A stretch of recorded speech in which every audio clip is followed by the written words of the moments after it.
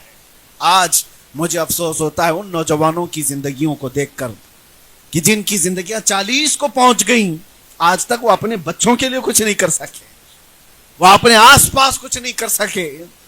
تو زندگی جینے کا مقصد کیا رہا؟ اس دنیا میں آنے کا تم نے کس کو نفع پہنچایا؟ یہ ایک فکر کے ساتھ جیتا رہے۔ میرے آقا صلی اللہ علیہ وسلم کی حدیث ہے، میں آپ کو سناؤں، من لم یہتم بامرنا فلیس منا۔ حضور فرماتے ہیں جو میری امت کے نفع کے بارے میں نہیں سوچا وہ میری امت میں سے نہیں ہے۔ جو اس حال میں صبح کیا کہ میری امت کی بھلائی کا نہیں سوچا، حضور فرماتے ہیں وہ ہم میں سے نہیں ہے۔ کتنے لوگ ایسے ہیں جو نفع کا سوچتے ہیں، کتنے لوگ ایسے ہیں۔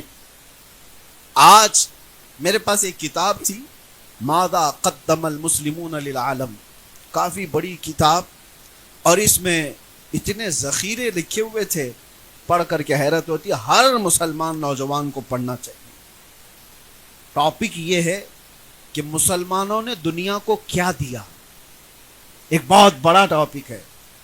ہمارے پرکھوں نے، ہمارے علماء نے، ہمارے دانشوروں نے اس دنیا کی ترقیات میں کیا حصہ لیا، اکثر کو تو آج پتہ بھی نہیں ہے، کیونکہ پروپیگنڈا ایسا پھیلا ہوا ہے کہ تم کسی کام کے نہیں ہو، اسی لیے یہ جانتے بھی نہیں۔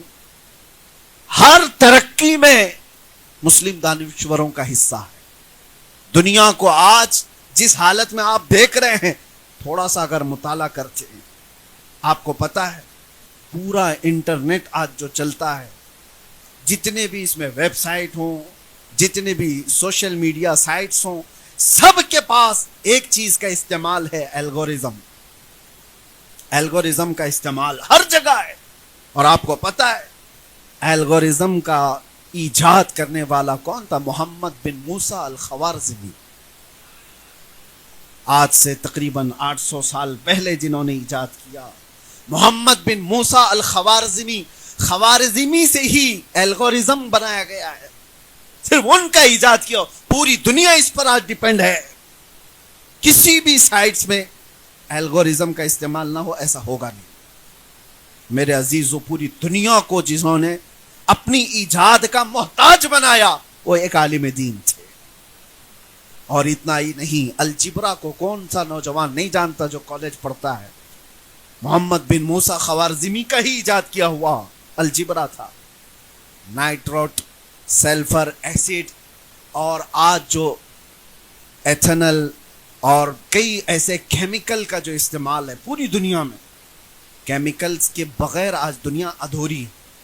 تمہارے صابن، پیسٹ، دوائیوں سے لے کر ہر چیز، حتیٰ کہ پرفیومز میں جو استعمال کیا جاتا ہے، ہم اس کا مطالعہ کر رہے تھے تو پتہ چلا کہ یہ تو ایسڈ کا اور کیمیکل کا ایجاد کرنے والا دنیا میں سب سے پہلے وہ جابر بن حیان تھے، سب سے پہلے شخص ہیں۔ اور آپٹکس کا سب سے پہلے دنیا میں وجود کسی نے دیا، یعنی دیکھنے کی طاقت، اور کیمرے کا ایجاد۔ کیمرہ آج پوری دنیا کی ضرورت ہے، پوری دنیا۔ پہلے تو ایسا تھا کہ کیمرے نہیں تھے تو لوگ ہر چیز کرتے۔ آج کون سا خطہ باقی ہے جو کیمرے کی زد میں نہیں ہے؟ ہر جگہ تم کیمرے کے اندر ہو۔ اس کیمرے کا ایجاد کرنے والا کون تھا؟ اس کیمرے کا ایجاد کرنے والے ابن الہیثم، ابو الحسن ابن الہیثم تھے، مسلم عالم دین ہیں، جنہوں نے اس کی ایجاد کی، اور پوری دنیا کو آج ڈیپینڈ ہونا ہے ان پر۔ کئی مشینیں ایسی ہیں جو آج ہر کار میں، ہر چیز میں استعمال ہوتی ہیں، وہ ابن الہیثم کی ایجاد تھی۔ اور حیرت کی بات میں آپ کو بتاؤں، حضرت العلامہ ابو القاسم الزہراوی ایک بہت بڑے دانشور تھے، بہت بڑے عالم دین تھے، ابو القاسم جنہوں نے سب سے پہلے کلاک استعمال کرنا شروع کیا، گھڑی کی ایجادات کے سلسلے میں انہوں نے بیان کیا. اور ابو بکر رازی، اللہ اکبر، دنیا کا ایسا ڈاکٹر جس نے سب سے زیادہ سرجری کے قانون بتائے. پوری دنیا کی میڈیکل سائنس آج بھی ابو بکر رازی کے بتائے ہوئے طریقوں پر چل رہی ہے آج بھی. اور ابو علی سینا کی لکھی ہوئی کتابیں بچوں کے امراض کے سلسلے میں، ڈاکٹرز اگر پڑھے ہوں گے تو یہ اور بات ہے کہ تاریخ مٹائی گئی ہے، ان کے ایجادات کی کہانیاں چھپا دی گئیں، لیکن بنیاد کس کی ہے؟ بنیاد رکھنے والے وہ مسلم علماء تھے جنہوں نے نفع دیا، اپنی زندگی سے نفع پہنچایا ہے پوری دنیا کو.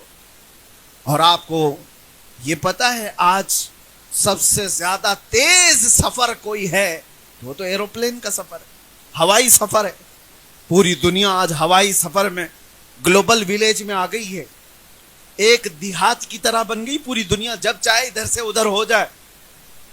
پوری دنیا کے لاکھوں کلومیٹر کو سمیٹ دیا گیا ایروپلین کے سفر نے. اور سب سے پہلے ایروپلین کی ایجاد کرنے کے لیے جنہوں نے شروعات کی تھی پیراگلائڈز وغیرہ کے ذریعے سے، وہ عباس بن فرناس تھے. یہ بھی مسلم عالم دین تھے. دنیا کو کیا نہیں دیا. وہ کتاب میں نے پڑھا تھا تو حیرت ہوتی ہے، دنیا کی 75% ایجادات مسلم علماء کی ہیں، اور آج اسی امت کا بچہ نشے میں مسحور ہے. آج اسی امت کا بچہ نوجوان گلیوں اور نکڑوں پر اپنی راتیں گزار رہا ہے. آج زندگی بے مقصد گزارنی پڑ رہی ہے لوگوں کو. کیوں ایسے؟ تم بہت با مقصد اس دنیا میں آئے تھے. اور ایسا نہیں ہے کہ اس سے پہلے والے لوگ، اور کام کرنے والوں میں آپ کو بتاؤں، میں بہت جو انسپائر ہوں کچھ چیزوں سے. ممبئی کی سرزمین پر مجھے جب یہ پتا چلا، آپ کو پتا ہے مدن پورہ سنی بڑی مسجد کو آپ نے دیکھا ہوگا، بھائی کلّہ کتنی بڑی مسجد ہے، تقریباً 150 سال پرانی مسجد ہے. اسی طرح ایک حمیدیہ مسجد بھی آپ نے دیکھا ہوگا پائے دھونی میں. یہ مسجد اور مسافر خانہ کرافرڈ مارکیٹ کا سابو صدیق مسافر خانہ، بھائی کلّہ میں سابو صدیق پولی ٹیکنیکل ہاسپٹل کالج، یہ 4 سے 5 بڑی بڑی عمارتیں جو تقریباً 100 سال پرانی ہیں. یہ 100 سال پرانی. ان سب کو بنانے والا ایک ہی شخص تھا، ایک ہی شخص. اور حیرت کی بات میں بتاتا ہوں، وہ میمن فیملی سے تعلق رکھنے والے حاجی سابو صدیق. یہ 3 مسجدیں، ایک مسافر خانہ، ایک ہسپتال اور ایک اس زمانے کی انسٹیٹیوٹ کالج، اتنا دنیا کو دے کر کے جانے والا. آپ کو پتا ہے وہ سابو صدیق صرف 23 سال کی عمر میں انتقال کر گیا تھا. 23، یعنی 25 سال سے کم کا جوان یہ ساری چیزیں دنیا کو دے کر چلا گیا. لاکھوں سجدے ان مساجد میں آج بھی ہوتے ہیں. جوان ہو تو ایسا ہو جو امت کو نفع دے کر جائے، زندگی ہو تو ایسی جو لاکھوں کو فائدہ پہنچا کر جائے. اسی طرح سے میں پڑھ رہا تھا، آزادی کی تحریک جب چھڑی تھی ہندوستان میں، آج ہم جو آزادی کی سانس لے رہے ہیں اس میں 1 2 نہیں 30,000 علماء کی قربانیاں شامل ہیں. علماء اہل سنت کی بات کر رہا ہوں. دلی سے لے کر کشمیر تک ہر جھاڑی پر ایک عالم دین کی لاش لٹکتی تھی. انہوں نے قربانیاں دی ہیں. آج سب بجھا دیا گیا. وہ با مقصد زندگی گزارنے والے. اور آپ کو اسی تاریخ کے حصے میں ایک اور عظیم انسان کی میں نے تاریخ پڑھی، ڈاکٹر مختار انصاری کا بھی نام سنا ہوگا. اس زمانے میں یہ انگلینڈ سے پڑھ کر کے ڈاکٹریٹ کر کے آئے ہوئے ایک ڈاکٹر، مسلمان خاندان سے تعلق رکھنے والے ڈاکٹر تھے. ترکی میں خلافت کے سقوط کے بعد بڑی خدمات انجام دینے والا شخص، لیکن ہندوستان میں آئے تو ہمی تھی، آزادی کی تحریکیں چل رہی تھی، جھگڑے فسادات تھے. اس زمانے میں ڈاکٹر مختار انصاری نے دنیا کو ایک طرف دیکھا، لیکن مسلمانوں کے حالات دیکھ کر کے اس نے ایک ادارہ قائم کیا دلی کی سرزمین پر، جس کو آج جامعہ ملیہ اسلامیہ کہا جاتا ہے. 1920 میں یہ قائم ہوئی تھی یونیورسٹی، اور آج وہاں سے ہزاروں سٹوڈنٹ پڑھ کر کے نکلے، کئی ڈاکٹرز وہاں سے نکلے، انجینئرز نکلے، سائنٹسٹ نکلے، ہر طبقے میں لوگ وہاں سے فائدہ اٹھا کر چلے۔ ایک شخص کی سوچ ہے جو ہزاروں کو علم سے آشنا کرا رہا، ایک شخص نے، اور اس ہمہ ہمی میں ساری چیزیں چھوڑ کر ایجاد تو کیا۔ اس طرح سے وہ لوگ تھے جو امت کو نفع دے کر کے گئے، قوم کو نفع دیا، بلکہ ملک کی ترقی میں حصہ لیا۔ کیا آج یہ جو پروپیگنڈا ہے اس کے خلاف کوئی جواب ہے ہمارے پاس کہ مسلمانوں کا کوئی حصہ نہیں ہے؟ حصہ کیسے نہیں ہے؟ حصہ اتنا بڑا ہے کہ آج ہمارا دیش پاورفل ہے، اور اگنی میزائل رکھتا ہے تو بھی اے پی جے عبد الکلام کی وجہ سے ہے۔ تاریخ کا یہ بھی ایک حصہ ہے۔ ہندوستان پاورفل ہے، نیوکلیئر پاور رکھتا ہے، تو اس کا بھی صحرا ایک ڈاکٹر عبد الکلام کے سر جاتا ہے۔ یہ دنیا کو پتا ہے، کہاں کہاں سے وہ پلہ جھاڑتے رہیں گے۔ آزادی گیٹ پر 1 لاکھ سے زیادہ مسلمان شہیدوں کے نام لکھے ہوئے ہیں، 1 لاکھ سے زیادہ۔ یہ با مقصد زندگی جینے والے لوگ تھے۔ آج میں یہ تمام باتیں رکھ کر کے اس لیے عرض کر رہا ہوں، اللہ نے اگر تمہیں مال دیا، ثروت دیا اور وقت دیا ہے تو یہ انٹرنیٹ پر تباہ و برباد کرنے کے لیے نہیں ہے۔ زندگی بہت تھوڑی سی ہے، زندگی بہت شارٹ ہے۔ آج یا کل میں پتہ نہیں کب ہمیں بلاوا آ جائے۔ مسجدوں سے روز اعلان سنتے ہیں فلاں بن فلاں کا انتقال ہو گیا، جنازے کی تیاری کی جائے۔ ایک دن ہمارا بھی میسج گھوم جائے گا کہ فلاں صاحب چلے گئے دنیا سے۔ لوگ تھوڑی دیر کے لیے غم کا شیئر کرتے رہیں گے، اس کے بعد پھر بھلا دیے جائیں گے۔ لیکن اگر نفع دینے والی ذات ہے تو قیامت تک ہم باقی رہیں گے۔ آج میرے عزیزوں، قیامت تک جن اشخاص باقی رہنے والے، ان کی مختصر تاریخیں میں نے آپ کے سامنے رکھی۔ اللہ نے جو کچھ بھی تمہیں دیا ہے اس کا استعمال امت کو نفع دینے کے لیے کرو۔ حضرت جنید بغدادی رحمۃ اللہ تعالی علیہ کے ساتھ ان کے مرید چل رہے تھے، دریا میں ایک بچھو ڈوب رہا تھا۔ توجہ سے سنیں، ایک بچھو ڈوب رہا تھا پانی میں، تو حضرت جنید بغدادی نے ہاتھ ڈال کر اس بچھو کو باہر نکالا۔ بچھو کو باہر جیسے ہی نکالا، بچھو ڈنک مار دیا، آپ نے ہاتھ جھٹک دیا، دوبارہ پھر وہ پانی میں ڈوب رہا تھا۔ بچھو پانی کا نہیں تھا، تیر نہیں سکتا تھا، مر جاتا۔ آپ نے دوبارہ اس کو پانی میں سے باہر نکالا، پھر ڈنک مار دیا۔ اور بچھو کا مارنا آسان نہیں ہوتا، زہر چڑھتا ہے۔ تیسری مرتبہ آپ نے ہاتھ ڈالا اور تیزی سے اٹھا کر باہر پھینک دیا۔ آپ کے مرید نے کہا حضور وہ اتنے ڈنک مار رہا ہے اور آپ اس کو نکال رہے، پانی سے نکال رہے۔ جنید بغدادی نے کہا وہ بچھو ہے، اس کی فطرت ہے ہی ڈنک مارنا، اور میں انسان ہوں، میری فطرت ہے مدد کرنا۔ وہ اپنی فطرت پر عمل کر رہا ہے، میں اپنی فطرت پر عمل کر رہا ہوں۔ لیکن دنیا بدل گئی، کتنے تو انسانی بچھو بنے، کتنے تو اب ڈنک مارنے کا کام انہوں نے خود لے لیا ہے۔ ڈنک ان کو مارنا ہے، ہمیں تو نفع دینے کے لیے بھیجا گیا تھا۔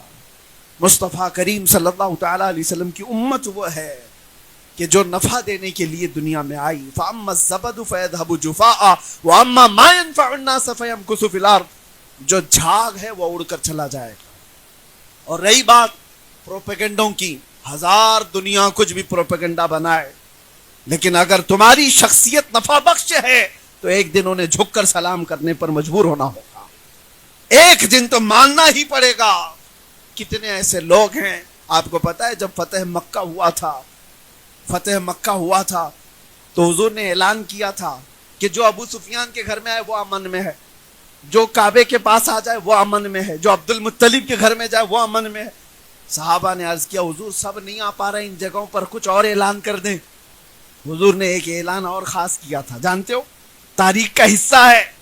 فرمایا ایک راستے میں جھنڈا لگا دو، اور اس جھنڈے کا نام کیا تھا؟ بلال حبشی کا جھنڈا۔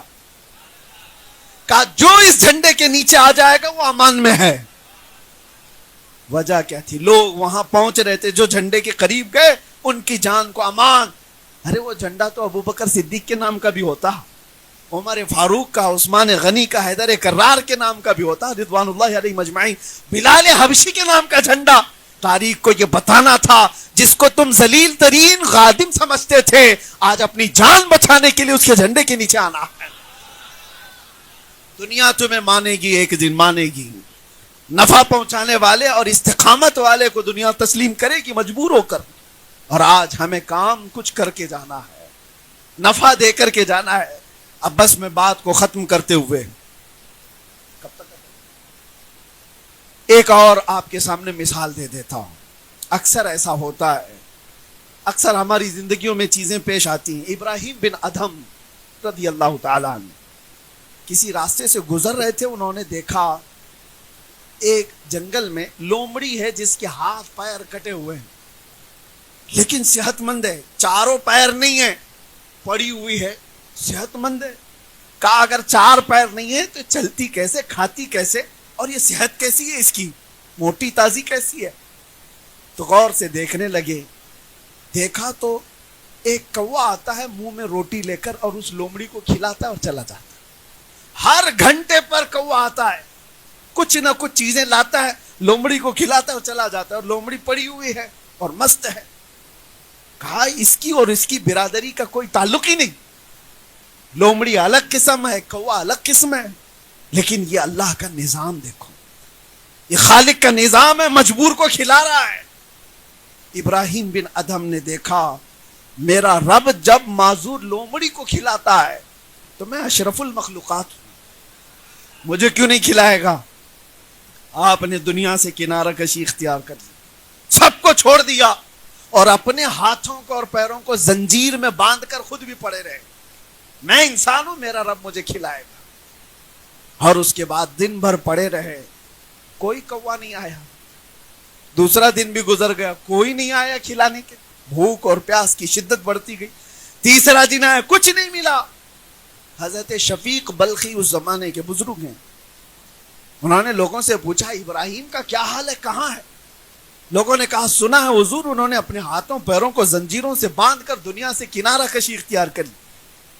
کہا اچھا، تو وہ آئے، شفیق بلخی نے دیکھا، کہا اس حالت میں پڑے کہ پیٹ پیٹ سے لگا ہوا ہے، کمزوری آ گئی۔ پوچھا ابراہیم کیا حال ہے تمہارا؟ کہا میں نے چند دن پہلے یہاں پر ایک لومڑی کو دیکھا جو معذور ہے پیروں سے ہاتھوں سے اور چل پھر نہیں سکتی، لیکن ایک کوا آتا ہے برابر وقت پہ اسے کھلاتا ہے اور چلا جاتا ہے۔ تو شفیق بلخی نے پوچھا تو پھر کیا سوچا تم نے؟ کہا جب رب تعالی معذور لومڑی کو کھلا سکتا ہے تو میں اشرف المخلوقات ہوں، مجھے کیوں نہیں کھلائے گا؟ اس لیے میں نے بھی زنجیریں باندھ لی اور پڑا رہا۔ حضرت شفیق بلخی نے دو جواب دی ابراہیم بن ادھم۔ پہلا جواب تو یہ تھا کہ ابراہیم تم نے دیکھا، لیکن کیا تم یہ حیثیت رکھتے ہو کہ خدا کا امتحان لو کہ وہ کھلاتا ہے کہ نہیں کھلاتا ہے؟ تو امتحان لینا چاہ رہا ہے اپنے رب کا، تو بندہ ہے اور خالق ہے۔ دوسری چیز آپ نے فرمایا ابراہیم تم نے تصویر کا ایک ہی رخ دیکھا، تصویر کا ایک سکے کا ایک رخ دیکھا، معذور لومڑی کو تو دیکھا، کھلانے والے کوے کو کیوں نہیں دیکھا؟ تو لومڑی بننے سے بہتر تھا کہ اللہ نے طاقت دی ہے کھلانے والا کوا بن جاتا جو معذوروں کو کھلا رہا ہے۔ رب کے نظام میں یہ دونوں بھی تو ہیں، معذور تو بننے کی کوشش کیا تھا نہیں، اللہ نے تجھے طاقت دی ہے تو نفع پہنچانے والا بن جائے۔ آج اگر آپ کے پاس زندگی سلامت ہے تو ایسا کام کرو جو دوسرے کو نفع ملے، ورنہ زندگی بے سود ہے، زندگی ختم ہے۔ میرے عزیزو آج ہزاروں محتاج تمہاری طرف انتظار میں لگے ہوئے ہیں، کتنے ایسے لوگ ہیں جن کو ہماری ضرورت ہے اور آپ کی ضرورت ہے۔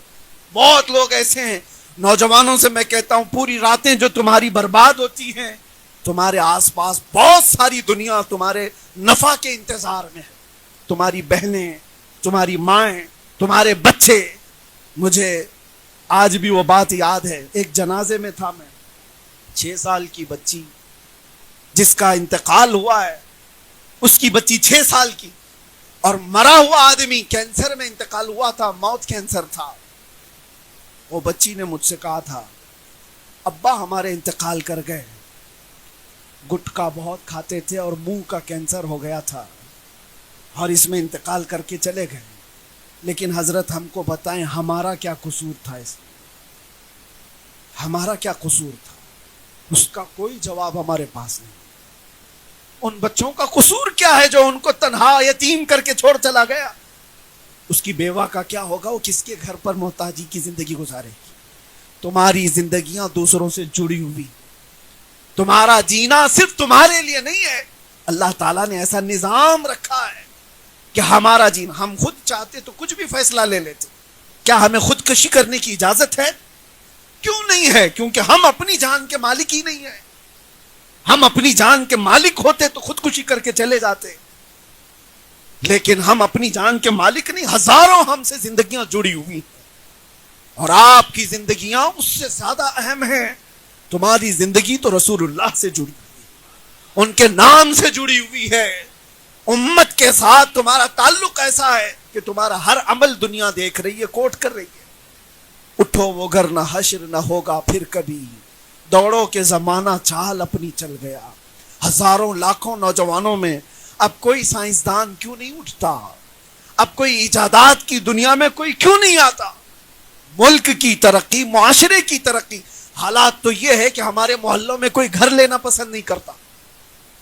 جو مسلم محلے ہیں ہر جگہ کے حالات ایسے کہ ہم نے کوڑا کرکٹ اور اس کو گندگیوں سے ایسا تباہ کر کے رکھا کہ لوگ ناک پکڑ کر کے گزرنا چاہتے ہیں۔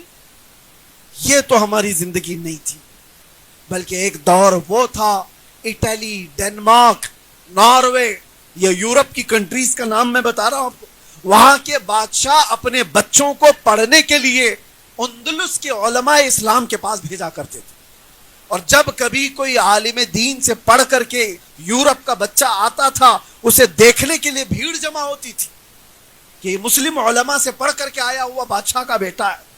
اور آج حالات بدل گئے، ہمارے بچے یورپ جا رہے ہیں، علم رخصت ہو گیا ہمارے اندر سے، جہالت اتنی زیادہ آ گئی۔ مجھے درد اس بات کا ہوتا ہے کہ دنیا کے کتنے خطوں میں میں نے دیکھا ہے، شہر کا جو علاقہ مسلم ڈومینیٹ کہلاتا ہے، بہت سارے شہر ہیں ہندوستان میں جہاں مسلم میجورٹی ہے، مسلمان محلے کثرت سے ہیں، ان علاقوں کی ایک کامن چیز ہم نے ہر جگہ دیکھی کہ سارا نشہ وہیں بکتا ہے، وہیں ہوتا ہے، وہیں ڈیلر ہوتے ہیں، سب کچھ وہی ہے۔ کیوں ایسا ہے؟ ممبئی کے ہی حالات نہیں، دلی جاؤ، بنگلور جاؤ، کلکتہ جاؤ، بڑے شہروں کے سب جگہ کے حالات، مسلمان اس میں کثرت سے ملوث ہیں۔ پھر میں پوچھتا ہوں یہ کون سے مسلمان؟ اللہ کے نبی صلی اللہ تعالی علیہ وسلم نے جس امت کو بنایا، جو معاشرہ ترتیب دیا، وہ معاشرہ تو ایسا تھا، رات بھر خود بھوکے رہ کر پڑوسی کا خیال کرنے والے، نشہ تو بہت دور کی بات ہے۔ جنگ میں شہید ہونے کے وقت زخم کھا کر کے گر گئے ہوں، ایک کھٹوری پانی کسی نے لا کر کے زخمی صحابی کو دی، ان کو جیسی آواز آئی کہ فلاں کو پیاس لگی، انہوں نے پانی نہیں دیا، کہا اس کو پہلے پلا دو۔ اپنی موت کے وقت پانی قربان کرنے والی امت تھی یہ، اور آج اپنے مزے کے لیے نشہ کرنے والی امت کیسے ہو گئی؟ ان حالات کا ذمہ دار کون ہے؟ ہر ایک کو اس کی ذمہ داری اٹھانی ہوگی۔ بڑے لوگوں کا حال یہ ہے، آج بوڑھے ہو گئے لوگ، پیسے والے لوگ ہیں یا معاشرے میں اثر و رسوخ رکھنے والے، یہ کہتے ہیں کسی کے لفڑے میں کیوں جانے کا، کوئی بگڑ رہا ہے تو بگڑنے تو ہم کو کیا کرنا ہے؟ تم سے بھی قیامت کے دن سوال ہوگا۔ جبرائیل امین علیہ السلام فرماتے ہیں حضور سے، ایک بار اللہ کا ایسا غضب ہوا تھا ایک بستی پر کہ پوری بستی تباہ کرنے کا حکم ہوا کہ پوری بستی کو تباہ کر دو، لیکن اس میں ایک نیک بندہ تھا جو کبھی گناہ نہیں کیا تھا۔ میں نے رب سے عرض کیا کہ مولا اس کا کیا کرنا ہے، اس کو نکالے؟ اللہ نے فرمایا اس کو بھی تباہ کرو، وہ نیک تھا، گنہگاروں کی بستی میں رہ رہا تھا، اس کو کیوں تباہ کریں؟ رب تعالیٰ نے فرمایا وہ برائیاں دیکھتا ہے اور کسی کو روکتا نہیں، خود تو پاکیزہ ہے لیکن روکتا کسی کو نہیں تھا۔ یہ آپ ہرگز نہ سمجھیں ہمارے آس پاس زنا کے اڈے چل رہے ہیں، آس پاس شراب کی بوتلیں خوب چل رہی ہیں اور ہم کسی کو کچھ نہ بولیں۔ ارے مسلم معاشرے میں تو ٹپس دینے والے تو بہت سارے ہیں، مسلمانوں کے گھروں کی جاسوسیاں پولیس کو کرنے والے تو کتنے پیدا ہوئے ہیں، لیکن کاش یہ لوگ ٹپر بننے کی بجائے، جاسوسی کرنے کی بجائے امت کی خیر خواہی کے لیے نوجوانوں کی اصلاح کی کوشش کرتے ہیں، ثواب کے بھی مستحق ہوتے ہیں۔ امت کی اصلاح ایسے نہیں ہوگی۔ میں آپ سے یہ کہتا ہوں کہ اٹھو، ذمہ داریوں کا احساس کرو، نہ خود برائی کرو گے نہ برائی ہونے دو گے۔ جب اس مسئلے پر ہر کوئی عمل کرے گا انشاءاللہ پاکی تو شروع ہوگی۔ اور کچرا بہت زیادہ ہے، ضروری نہیں کہ ایک ہی دن میں صاف ہو جائے۔ شروعات کرو تو چند مہینے گزریں، چند سال گزریں، پھر وہ معاشرہ آ جائے گا جب گزرنے والا یہی کہے گا اس معاشرے سے مدینے کی خوشبو آیا کرتی۔ ہمیں بس وہ معاشرہ چاہیے جہاں سے گزرنے والے کو میرے مصطفیٰ کی خوشبو آئے۔ اللہ کریم ہمیں کہنے سننے سے زیادہ عمل کی توفیق عطا فرمائے، ہمیں نفع بخش زندگی عطا فرمائے، امت کے نفع کے لیے جینے کی توفیق عطا فرمائے۔ بارگاہ رب العزت میں یہ دعا ہے اللہ حلال کھلائے اور حرام سے بچائے۔ وآخر دعوانا ان الحمد للہ رب العالمین۔ السلام علیکم۔